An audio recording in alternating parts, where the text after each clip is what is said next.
2020년 7월 13일 월요일입니다.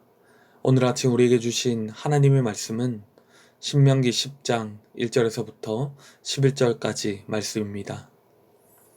그때 여호와께서 내게 이르시기를 너는 처음과 같은 두 돌판을 다듬어 가지고 산에 올라 내게로 나아오고 또 나무개 하나를 만들라. 내가 깨뜨린 처음 판에 쓴 말을 내가 그 판에 쓰리니 너는 그것을 그 궤에 넣으라 하시기로 내가 조각목으로 궤를 만들고 처음 것과 같은 돌판 둘을 다듬어 손에 들고 산에 오르매 여호와께서 그 총의 날에 산 위 불 가운데에서 너에게 이르신 십계명을 처음과 같이 그 판에 쓰시고 그것을 내게 주시기로 내가 돌이켜 산에서 내려와서 여호와께서 내게 명령하신 대로 그 판을 내가 만든 궤에 넣었더니 지금까지 있느니라. 이스라엘 자손이 브에로픈의 야하간에서 길을 떠나 모세라에 이르러 아론이 거기서 죽어 장사되었고 그의 아들 엘르아살이 그를 이어 제사장의 직임을 행하였으며 또 거기를 떠나 굽고다에 이르고 굽고다를 떠나 욥바다에 이른즉 그 땅에는 시내가 많았으며 그때에 여호와께서 레위 지파를 구별하여 여호와의 언약궤를 매게 하며 여호와 앞에 서서 그를 섬기며 또 여호와의 이름으로 축복하게 하셨으니 그 일은 오늘까지 이르느니라.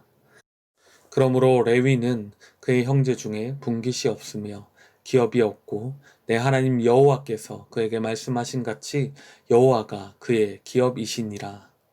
내가 처음과 같이 40주 40야를 산에 머물렀고 그때도 여호와께서 내 말을 들으사 너를 차마 멸하지 아니하시고 여호와께서 내게 이르시되 일어나서 백성보다 먼저 길을 떠나라. 내가 그들에게 주리라고 그들의 조상들에게 맹세한 땅에 그들이 들어가서 그것을 차지하리라 하셨느니라. 아멘. 금송아지를 만들어 하나님을 배신한 이스라엘 백성들에게 하나님은 분노하시고 그들을 멸하고자 하셨습니다. 그때 진노하신 하나님 앞에 모세가 엎드렸습니다. 그리고 이스라엘을 용서해 주시기를 탄원하는 기도를 40일을 금식하며 드리기 시작했습니다. 모세는 하나님이 애굽의 손에서 건져내어 구원하신 이스라엘을 하나님 손으로 멸망시킨다면 애굽 사람들이 하나님의 능력을 의심하고 이스라엘을 광야에서 죽이기 위해 인도하여 내셨다고 할까 두렵다고 말합니다. 또한 이스라엘이 하나님의 기업임을 기억해 달라고 합니다. 하나님의 백성이요 자녀인 이스라엘을 용서해 달라는 것입니다. 모세의 탄원에 하나님께서 응답하십니다. 1절에서 3절까지입니다. 그때 여호와께서 내게 이르시기를 너는 처음과 같은 두 돌판을 다듬어 가지고 산에 올라 내게로 나아오고 또 나무개 하나를 만들라. 내가 깨뜨린 처음 판에 쓴 말을 내가 그 판에 쓰리니 너는 그것을 그 궤에 넣으라 하시기로 내가 조각목으로 궤를 만들고 처음 것과 같은 돌판 둘을 다듬어 손에 들고 산에 오르매 하나님은 모세를 다시 시내산 정상으로 부르십니다. 그리고 이번에는 두 돌판을 모세가 깎아서 준비해 와야 한다고 말씀하십니다. 또한 그 돌판을 보관할 나무개를 만들라고 하십니다. 첫 번째 십계명 돌판은 하나님께서 직접 준비해서 십계명을 새기셨지만 두 번째 십계명 돌판은 모세가 즉 사람 편에서 준비해야 한다는 것입니다. 이것은 언약 파괴에 대한 백성들의 책임을 분명하게 하며 그럼에도 불구하고 다시 하나님과 언약을 맺도록 하기 위한 하나님의 요구입니다. 이스라엘은 언약을 파기했지만 하나님은 모세의 기도로 인하여 다시 이스라엘을 긍휼히 여기시고 언약을 회복시켜 주시는 것입니다. 모세는 그 조각목으로 궤를 만들고 처음과 같은 두 돌판을 다듬어 시내산에 오릅니다. 4절과 5절입니다. 여호와께서 그 총의 날에 산 위에 불 가운데에서 너에게 이르신 십계명을 처음과 같이 그 판에 쓰시고 그것을 내게 주시기로 내가 돌이켜 산에서 내려와서 여호와께서 내게 명령하신 대로 그 판을 내가 만든 궤에 넣었더니 지금까지 있느니라. 하나님께서는 다시 십계명을 돌판에 써서 모세에게 주셨고 모세는 그 두 돌판을 조각목으로 만든 궤 안에 보관합니다. 하나님의 말씀대로 모세가 지켜 행했던 것입니다. 하나님은 첫 번째 돌판과 같이 두 번째 돌판 위에도 동일한 십계명을 새겨 주셨습니다. 십계명은 하나님께서 인간에게 주신 근본적인 계명이기 때문에 받는 대상에 따라 또 형식적인 차이가 있을지언정 그 내용은 언제나 동일하다는 것입니다. 이어서 6절에서 9절은 이스라엘이 시내산을 떠난 뒤의 여정에 대해서 말씀하십니다. 아론이 죽고 그의 아들 엘르아살이 아버지의 뒤를 이어 제사장의 직임을 맡았습니다. 그리고 하나님의 법궤를 운반하는 일은 레위 지파에서 맡았습니다. 레위 지파는 성막의 관리와 봉사라는 중책을 맡게 되면서 땅 분배에서는 제외되고 대신 각 지파의 기업에서 바쳐진 11조와 각종 봉헌물로 살게 되었습니다. 이를 두고 오늘 본문은 그들에게 여호와 하나님이 기업이 되어 주셨다고 말씀하십니다. 10에서 11절은 다시 모세의 연설이 재개되는 부분입니다. 내가 처음과 같이 40주 40야를 산에 머물렀고 그때도 여호와께서 내 말을 들으사 너를 차마 멸하지 아니하시고 여호와께서 내게 이르시되 일어나서 백성보다 먼저 길을 떠나라. 내가 그들에게 주리라고 그들의 조상들에게 맹세한 땅에 그들이 들어가서 그것을 차지하리라 하셨느니라. 모세는 두 번째 금식과 더불어 시내산에서 40일간 더 머무르며 백성들을 위하여 계속해서 하나님께 기도드렸습니다. 하나님께서는 이스라엘을 완전히 용서하시고 모세에게 백성들을 인도하여 시내산을 떠나 광야 여행을 시작하라고 하십니다. 하나님은 모세의 기도로 인해 금송아지를 숭배하고 하나님을 배신한 이스라엘을 용서해 주셨습니다. 그리고 용서의 증거로 언약 백성으로서 이스라엘이 지켜야 할 십계명 돌판을 다시금 새겨 주십니다. 이 돌판에 새겨진 하나님의 법을 지켜 행할 때 그들은 하나님과 동행하며 그들의 조상들에게 하나님이 주시겠다고 약속하신 가나안 땅에 들어가 그 땅을 차지할 수 있게 되는 것입니다. 오늘 우리는 이 말씀을 통해 어떤 은혜를 나눌 수 있겠습니까? 첫째로 하나님은 우리의 모든 죄를 용서해 주시는 분이시라는 것입니다. 사실 이스라엘은 결코 용서받지 못할 죄를 지었습니다. 그들은 모세가 하나님과의 언약을 확증하는 십계명을 받는 그 순간 하나님을 부인하고 금송아지를 만들었습니다. 언약의 대상이신 하나님을 부인한다는 것은 단지 하나님의 말씀을 불순종하는 것을 넘어서서 근본적으로 언약을 부정하는 일입니다. 계약의 당사자를 부인하는데 그 계약이 성립될 수는 없는 것이죠. 오죽하면 하나님께서 모세에게 이 백성들 말고 모세의 자손들로 새롭게 언약을 맺자고 하시겠습니까? 그러나 모세가 하나님 앞에서 자신의 생명을 내놓을 정도로 사력을 다한 기도를 드릴 때 하나님은 자신의 엄중한 진노를 거두어 주셨습니다. 이스라엘의 죄를 용서하시고 언약 행실을 통해 이스라엘과의 관계를 재확인해 주셨습니다. 이렇게 하나님은 인자하시고 자비하시고 은혜가 풍성하셔서 하나님의 존재를 부인하는 이스라엘도 용서해 주시고 다시 자기 자녀요 백성으로 그들과 언약을 맺어 주셨습니다.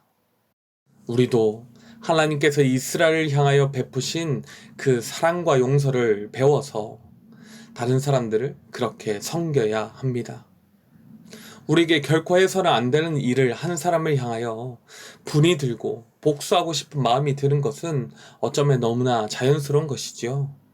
하지만 우리가 어떠한 죄를 하나님 앞에서 용서를 받았고 우리의 죄값으로 예수님께서 십자가에 피 흘려 죽으셨고 우리는 그 은혜에 의하여 믿음으로 구원받은 자라는 사실을 기억한다면 우리가 용서하지 못할 죄인은 없을 것입니다.